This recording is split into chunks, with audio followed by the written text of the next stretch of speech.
Hi, and welcome to a Sense of Wellness podcast, inspiring and empowering a healthier you. I'm your host, Susan Greeley, and I'll be diving deeper into the 4 pillars of wellness: sleep, exercise, nutrition, and stress management. In today's episode, I want to look at exercise in a new light. There is increasing evidence and much attention these days to the importance of exercise and physical activity on health span and well-being and warding off diseases as we age. So I do want to discuss a holistic approach to our musculoskeletal health and movement. And to that end, I am thrilled to be joined by my guest today, Nich Pertuit. Nich is the founder and chief innovation officer of Healthy is Wellness, which offers employer-based health screenings and employee wellness headquartered in Bozeman, Montana. Nich holds a PhD in curriculum and instruction with an emphasis in health, exercise, and sports sciences from Texas Tech University. He also holds a master's degree in kinesiology, and he is a certified strength and conditioning specialist. Really interestingly enough, Nich is an All-American soccer player and 3-year captain during his undergraduate days. And he did go on to play soccer at the semi-pro level after his undergraduate studies. Nich, thank you very much for joining me today. It's a real pleasure to have you here. Susan, I'm thrilled to be here and I'm excited about the topic, so thank you. I am too, because I know how passionate you are about it and also highly experienced. Nich, you're an athlete, an academic, and an entrepreneur, which I feel is a very, very inspiring combination. So please go ahead and tell listeners more about your background and how your own participation in sports influenced your current career. Yeah, I have a very funny journey when it comes to sports because I played, as you mentioned, soccer, and that was my passion growing up. And, quickly after college, I was injured. I blew out my knee. And I'll come back to that. But fast forward, and I ended up playing professional football for almost 7 years. I was a kicker. I was at the arena football level, had a few NFL stints with camps and some preseasons. But, that raised awareness for me of how I thought about the human body when I got hurt playing soccer, because part of it was I thought I did everything right. I went into the weight room extra. I woke up early and ran extra. And what I later learned as I learned more about the human body is I actually think I increased my risk of injury through my off-field training. I wouldn't change anything in the world because of what it now has led to today, which was not only just the football, but the ability to now teach this to others through my academic background, but also, as you mentioned, through now a corporate wellness business that is expanding across the U.S.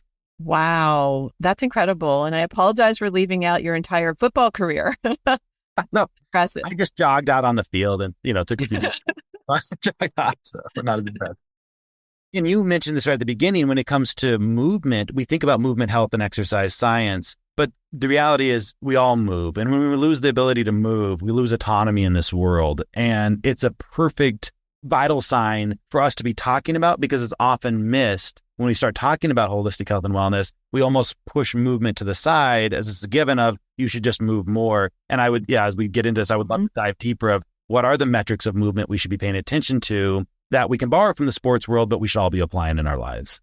Absolutely. That's exactly what I want to get to and tell our listeners today, because it's not complicated, but it is very specific. So in discussing this holistic approach to musculoskeletal health, and I think it gets overlooked by most people on their, call it, health and wellness journey and movement. So you mentioned an injury. You had an injury that took you out of doing what you love to do, which is unfortunate. And a lot of us have pain and injury. But in any case, Healthy is Wellness, your company now, is focused on helping people through these employee wellness offerings. So what is your approach? What do you measure and track in individuals?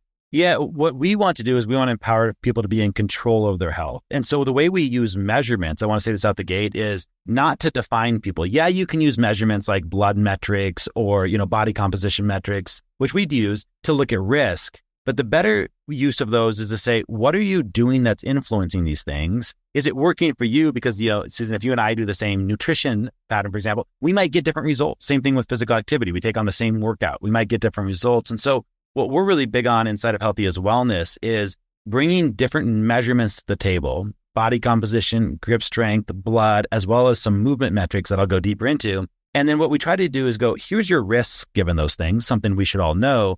But you're not defined by those risks. Let's look at the holistic picture. Let's look at your personal goals.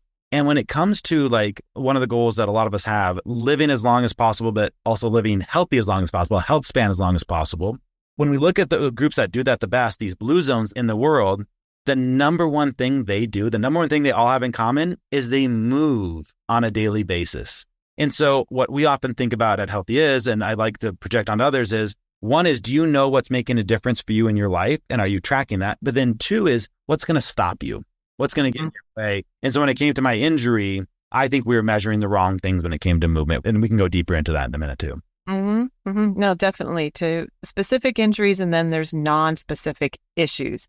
Moving naturally is one of those factors in the blue zones that I love to talk about too. So what does moving naturally mean in people's day-to-day lives?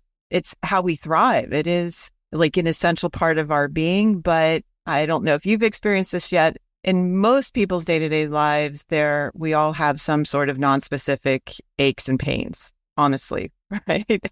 Even if you don't have an injury, you may be experiencing aches and pains that actually limit or change what your normal level of exercise or movement is. So, Nick, how do you approach or coach people to help them fix those daily aches and pains and keep moving or exercising through it? Because it can really deter people, throw them off track. You're spot on it is such a common problem that we have aches, pains, stiffness, and injuries, which, that's what's going to limit us from moving. So even in the employer space, I'll go there real quick on the business side, then I'll come back to the personal side. On the business side, what we call MSK claims, musculoskeletal claims, they're some of the most expensive claims in the world. And it's because when people get injured, there's a direct cost to the injury. Then there's absenteeism. Then at the individual level, I'm frustrated. I'm probably anxious, more depressed because I'm not moving, all these things. And so, we see that these MSK claims and these MSK incidents, injuries, pains, aches, they lead to medical expenses, but they also sometimes lead to worker comps expenses. And we're seeing that we're one of the first groups out there in the US that's actually trying to bring this in through the wellness door to say, look, this idea that movement is a vital sign is something we should be measuring as a part of a well-being, not in a reactive sense. At the individual level, when we think of movement, we often think of some variables we can measure that pertain to our movement. How much strength do you have? I think that's important. We measure grip strength. I think that's a really easy way to look at your overall strength, is you can measure grip strength. How much muscle mass do I have? We use these in-body machines to look at people's muscle mass and how much lean mass is on every limb. I think that's really important. There are different instruments out there to measure people's, endurance or their power, how much force you can create. They're all important. But when it comes back to, well, what's going to stop me from moving naturally every day? It's very rarely the lack of those things. It's a lack of mobility. When I begin to lose mobility in my joints, I lose mobility in my ankles, or I lose mobility in my hips or my thoracic spine, you know what happens? We get pain, and we get pain in our low back. We get pain in our necks. We get pain in our knees. And too often, this has been left out of the measurements for both sports and at the individual level, which is, do you know how mobile you are? And most of us don't, and we're not sure even how to measure that. And so that's something we're trying to bring to the forefront for every listener at the individual level. I can talk about what mobility pieces should you be paying attention to, but I think mobility has been left out of the equation because it's often hard to measure, but we're beginning to leverage technologies that anywhere in the world, we could leverage a camera and actually measure your mobility and give you feedback on your mobility and therefore your risk of injuries, but also why you might be experiencing pain in your low back or your knees and what you can do about it.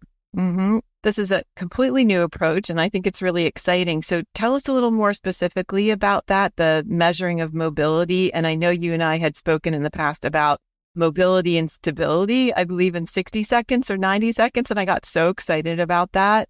There's this idea. So if I were to put a rubber band around the top of your head and pull really, really hard, what would happen is your neck would start to hurt, right? And then what happens in our life is wherever there's pain, so in this instance, my neck, we try to go get that thing relieved. So we might get a massage, we might even go to a chiropractor.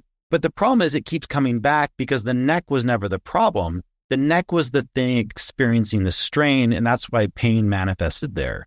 And so when you look at the biomechanics of the human body, we have a pretty predictable pattern of our joints. And so I'll start at the bottom. Your ankle joints are meant to be mobile joints, mobility joints. And this is not Nick saying this. There's a lot of evidence out there of research done in this. But, your ankle joints are what we call a mobility joint. And then your knees would be a stability joint. Then your hips would be mobility. Your low back would be stability. Thoracic spine, mobility again. Then you get to your shoulders, stability. So we see this common pattern, mobility, stability, of how the joints kind of work.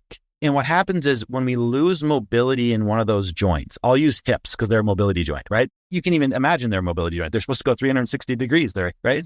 There's a socket there. So it's this idea of when you lose mobility in your hips, where do we see pain manifested?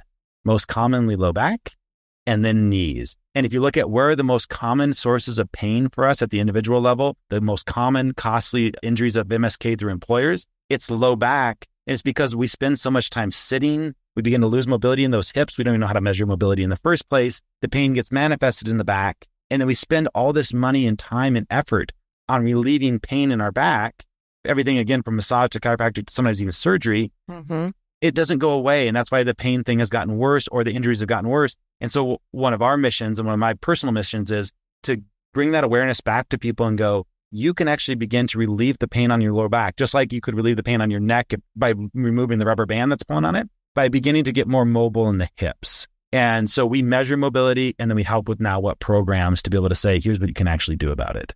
That's fantastic. I'm sitting here thinking, how do I increase my own hip mobility? And why are we doing that? Why do we have this very outdated approach to just treating that pain? Well, this is why we're talking about it, Nick, right? And it's time and it's exciting to take this new, as I mentioned, holistic approach. And it really is a holistic approach.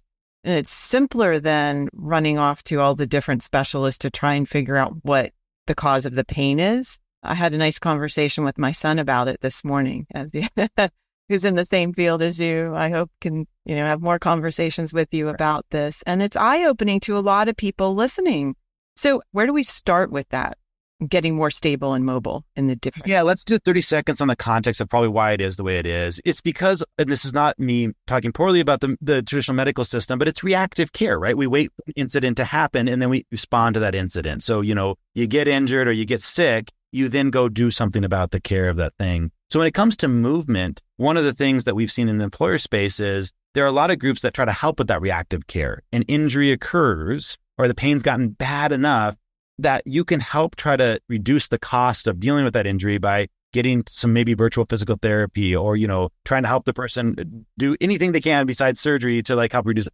There's nothing wrong with that. But one of the reasons we exist is because there's not a lot of incentives to go measure mobility ahead of time and then keep you mobile in the first place. We could talk about the same thing inside the health side of this as well. And so for us, what we're trying to bring to the forefront and what I personally want to bring to the forefront for everybody is you don't have to wait till you're in pain to take control of your movement, just like you don't have to wait till you're sick to control of your health, right? And so what we need to give to people, and you're so good at doing this, Susan, is we need to give them some tools that are actually applicable to their own life right now, right today, to say, how can I actually do something about this? And so when it comes to movement, for us, I wouldn't even have to necessarily use any of our fancy tools that we use. Like I said, we can measure, we can look at your posture. We can look at how your body, that's we both sit up a little bit.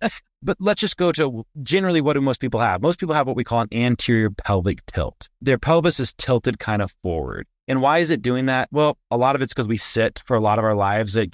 Kids don't have this problem, but as we habitually sit through school and into the rest of life, what happens is we're continually flexing our hips, and continually flexing that hips is pulling the pelvis forward. And so as a result of that, your pelvis begins to come out of line with the rest of your joints. And so one thing to think about when we think about good posture, we almost all think about sitting up straight, but I would actually argue is where are your hips and shoulders in relation to one another? So if somebody was looking at you from the side, most of us, our hips would be a little in front of our shoulders. And even when we go to correct our posture, we actually sometimes do it worse. We stand up straighter and we actually push our shoulders back and our hips more forward. And you almost feel this pain in your lower back.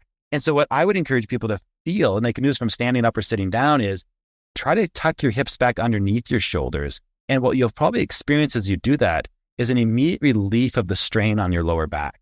Again, from a sitting or standing position. But the problem is that's almost contrary to what we've been told good posture is. It almost feels like I made you slouch a little bit if you sit your hips back underneath your shoulders.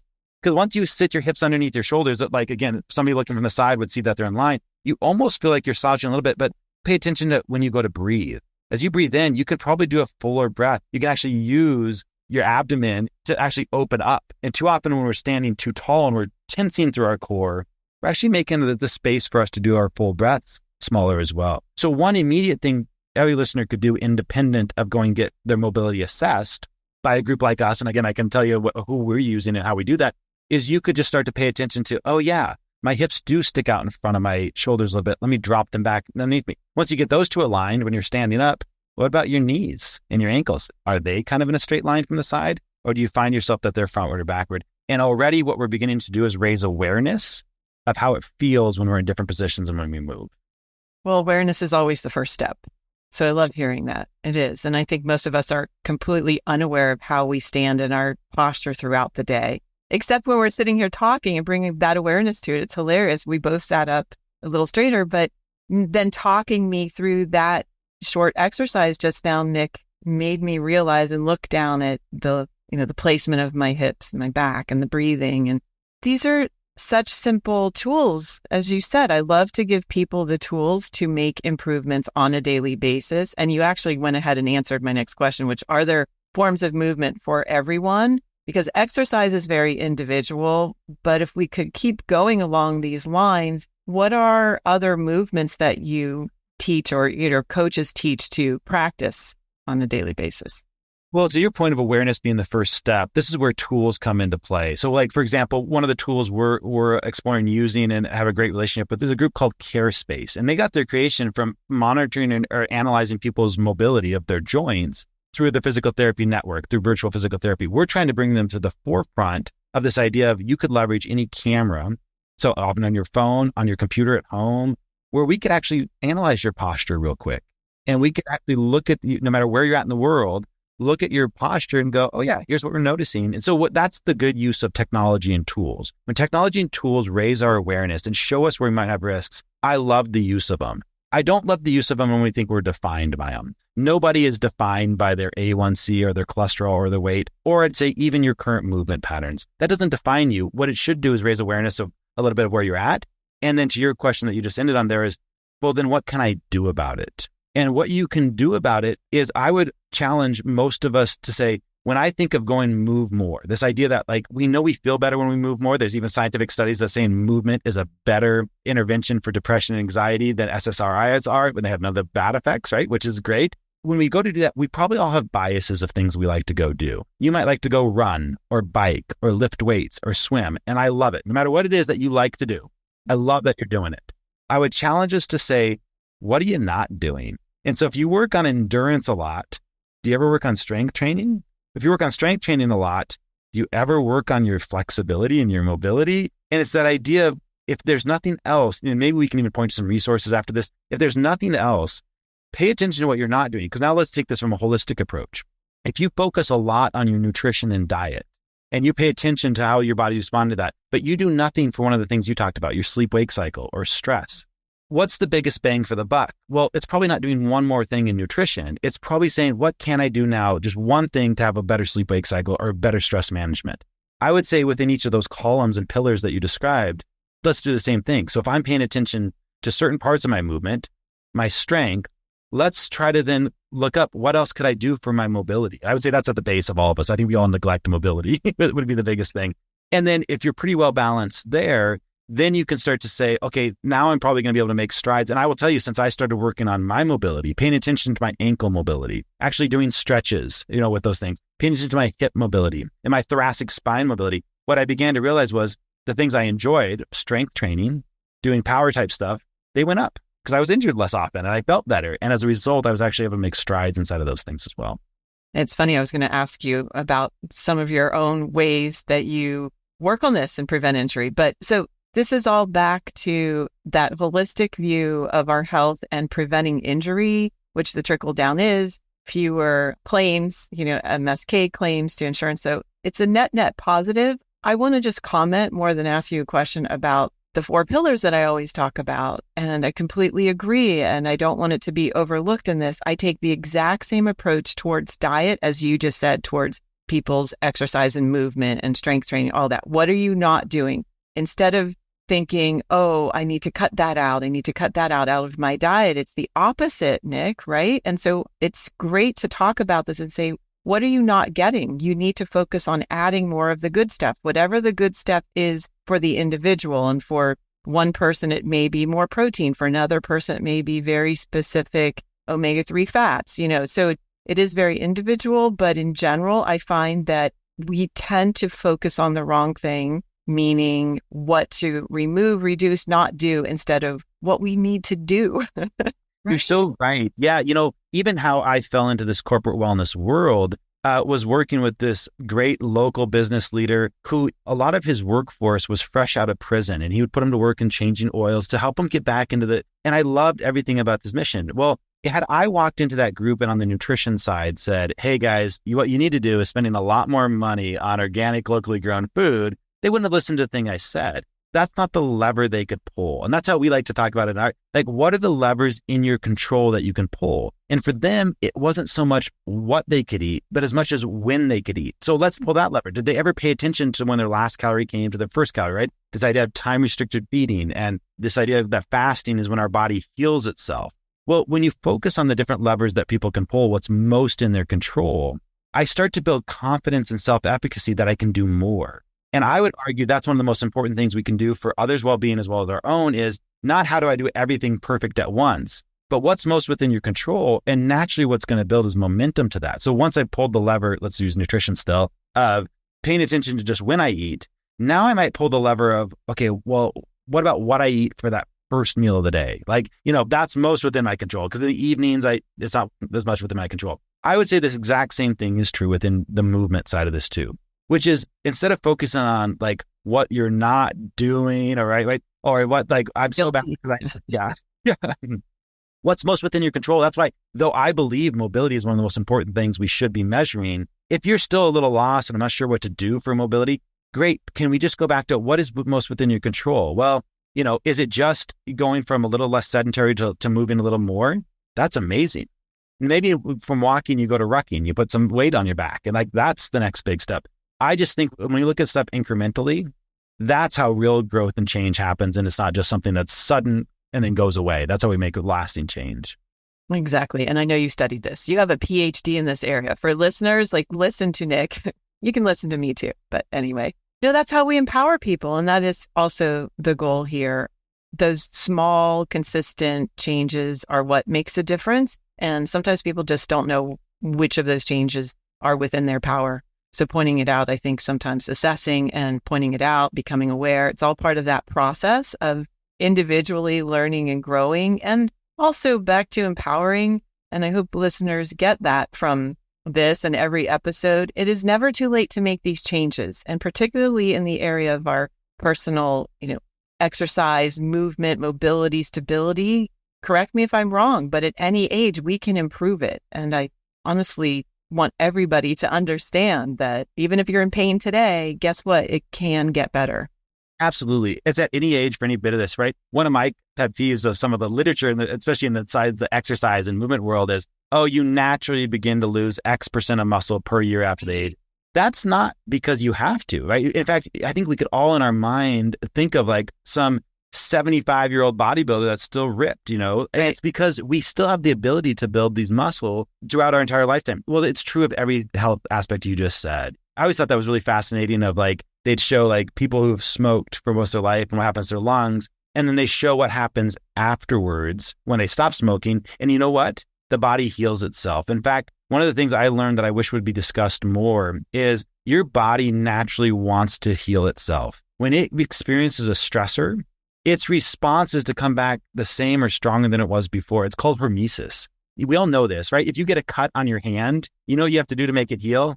Nothing, literally nothing, right? Just leave it be. And that's the principle of how exercise works, right? When I lift weights, you don't build muscle lifting weights. You tear muscle lifting weights. And then as long as you allow it time to recover, it comes back stronger than it was before.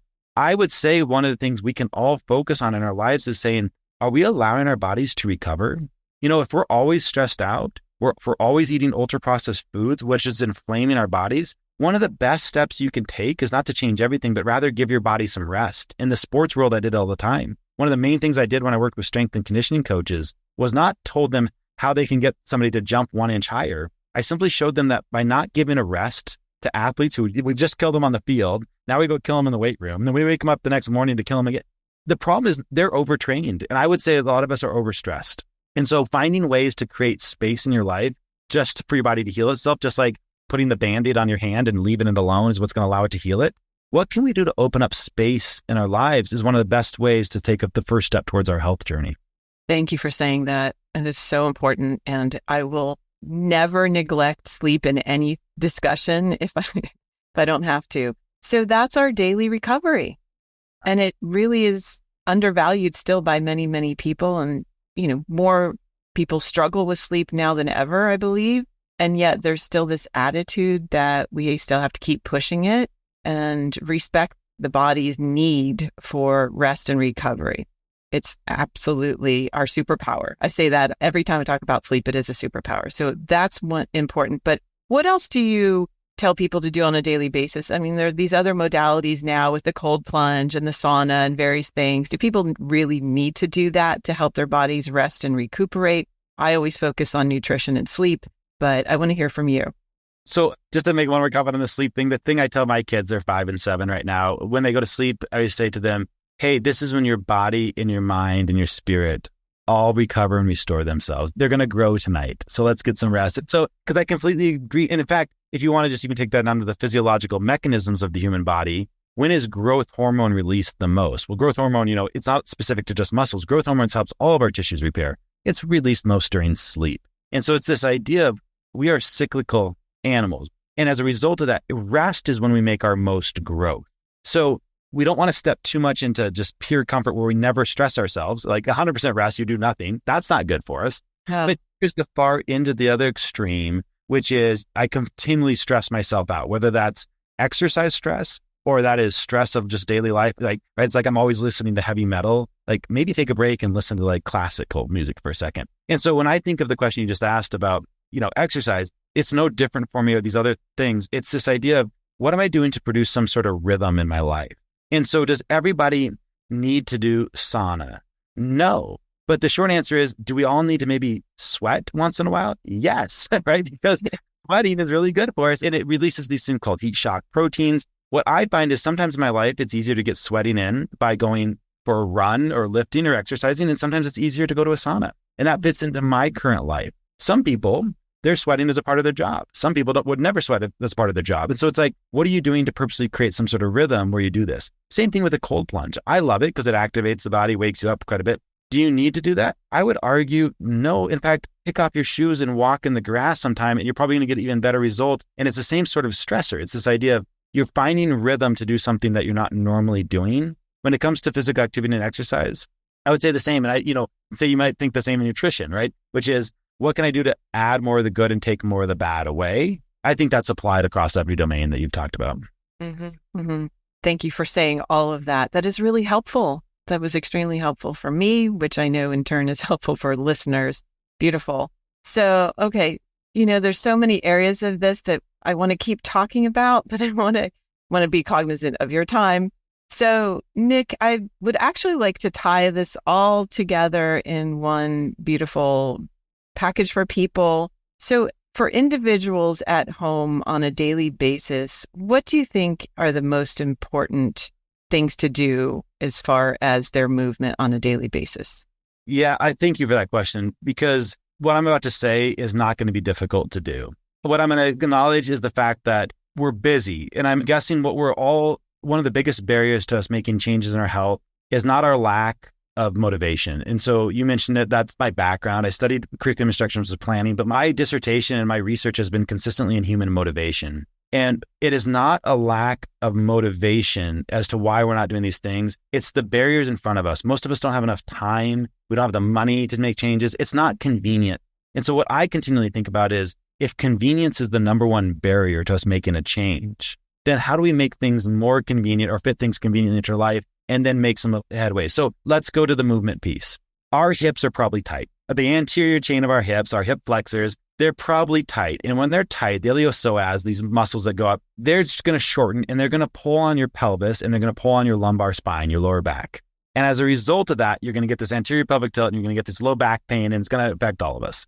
Well, one easy thing you can do, it's not necessarily perfect, but is you can start to open up the hip capsules again. And this is something we could all do, which is after we wake up in the morning, slide to the edge of the bed and let our leg just hang over the side of the bed. When you do that, you didn't have to drop down into a lunge position, but when you slid to the side of the bed and let one of your legs just hang off the side of the bed, you're opening up your hips. Do that for 30 seconds. Turn yourself while you're still on the bed. You haven't even stood up yet, right? You just can lay down and do it on the other side. And now you've just spent a minute stretching, opening up your hips, and you're priming them for the day to start to open up again. That's an easy, convenient thing that most of us can do. If that doesn't fit, right? If you woke up late, you had the alarm late and you're running out the door, at some point, take 30 seconds, drop it, put one knee on the ground, lift the other leg up, like forward a little bit. You're like in a lunge position and stretch your hip flexors once in a while. That would be one easy thing to do. I would argue the same thing with a couple other joints. The same thing with your ankles. Can you just drop in and stretch your calf? If you want to be really adventurous, you can even fire out of that position. In other words, as you stretch your calf, go up onto your toe and then stretch back in your calf again. That begins to open up the ankle mobility a little bit. And we haven't even done anything that requires equipment. You just simply, can you stretch your ankles 5 times a day? That sounds too hard. Well, how about when you're brushing your teeth? Why don't you just go up on your toe 5 times? And then maybe a week later, you're going up on your toe 10 times. What you're doing is you're encouraging the ankle to move beyond a range of motion that it doesn't normally move. And then I would say the same thing for our shoulders. Can you find some time to just maybe do 5 shoulder circles forward and backwards? Is that perfect? No, but it begins to open up the shoulders. And so those are 3 mobility things: ankles, hips, shoulders, where we can just all acknowledge that probably most of us, we get into a limited range of motion. We're texting on our phones, we're typing on our computers, our shoulders are starting to hunch forward. We sit a lot, so our backs get tight. We don't go through a full range of motion for our ankles because most of us don't sprint anymore, right? But if you could just start to open up those ranges of motion again, I would say you're already on a good journey of opening up your mobility, and you'll be amazed at how other joints will start to relieve and pain will start to be relieved. That was beautiful. Beautifully said. I loved it. Regardless of how much your time is limited during the day. So you have limited time, you have limited resources. There's no excuses for doing those 3 movements. We all get out of bed. We all brush our teeth, right? That was super helpful, Nick. I absolutely love that. Are there any other resources that come to mind that you'd like to steer our listeners to? Yeah, if you want to go a deep dive into how the human body works and you want to, there's this book called Anatomy Trains where they talk quite a bit. There are programs and groups out there that we're trying to work with at the employer level and others, everything from something called Move Better, Move More, mb-mm.com. There's a group CareSpace that we're using, carespace.ai, that we're using for our technology. These all have great resources. And then, this is where, for me, I want to start pushing stuff out to the world of how can we work on movement, but not be shamed if we don't get it as much as the social influencers out there. Well, I'm happy to share even my email and push people to some direct resources too. So it's actually, I'll say it's Nick, N-I-C-H, at healthyiswellness.com. So healthy is wellness, all one word, but Nick at Healthy is Wellness. I always love hearing from people and then just sending them stuff, because what I do and what our business does is we're educators. We're not trying to sell a prescription of any sorts or a subscription. What we're trying to say is, how do you connect to resources that empower you? And I'd be happy to go deeper with anybody that reaches out. See how aligned we are? It's exactly the goal of this, what we're doing today. So thank you for that. I'm going to repeat your email and we'll put it in the notes as well. Okay, just a couple more questions, Nick, as we close things out here.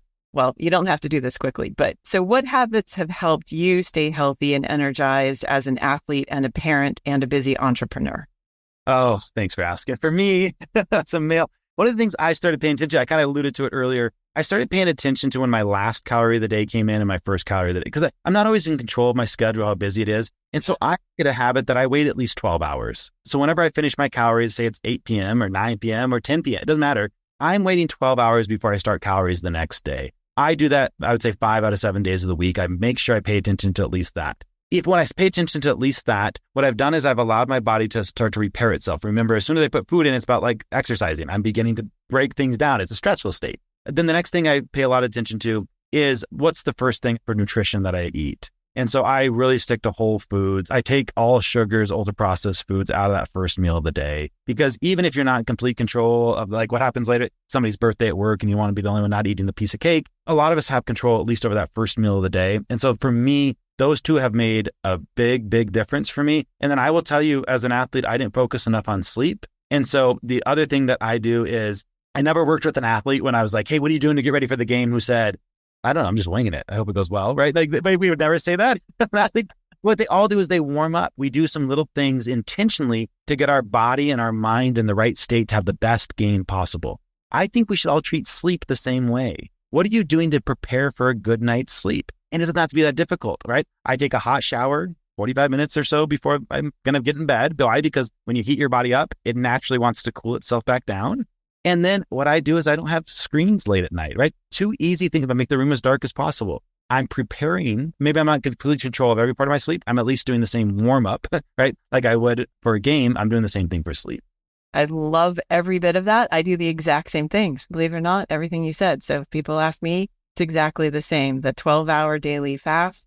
What I put in my mouth, the first meal of the day, I think does matter most. Think of how you're fueling that gut health from, that first meal. And I always make it whole food based. And I tell people fiber and protein is really important, whatever that, right, equates to as far as the real food goes. But I love that. And same with the sleep.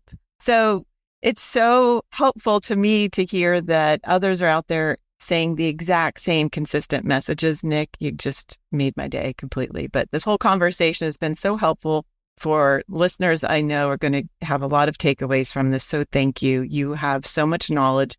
And I see that you are truly working every day to empower and inspire people and make change in the world, make positive change. So keep going. My final question for you today is, what is one thing you're grateful for? I'm so happy you asked this. Gratitude as a mindset to approach everything in life, I think, is perhaps the easiest and best thing we can do for our overall health. I am extremely grateful for my family. I live in a small community in Montana, and my wife and kids, for who they are, not who I want them to be, for exactly who they are. I am grateful on a daily basis for them and the fact that I get to have people in my life that challenge me to grow. And it's not that everything's going to be predictable. It's more about that we all are encouraging each other to write the story of our lives. We want to keep the pen in our hands, each one of our own hands. We're encouraging that.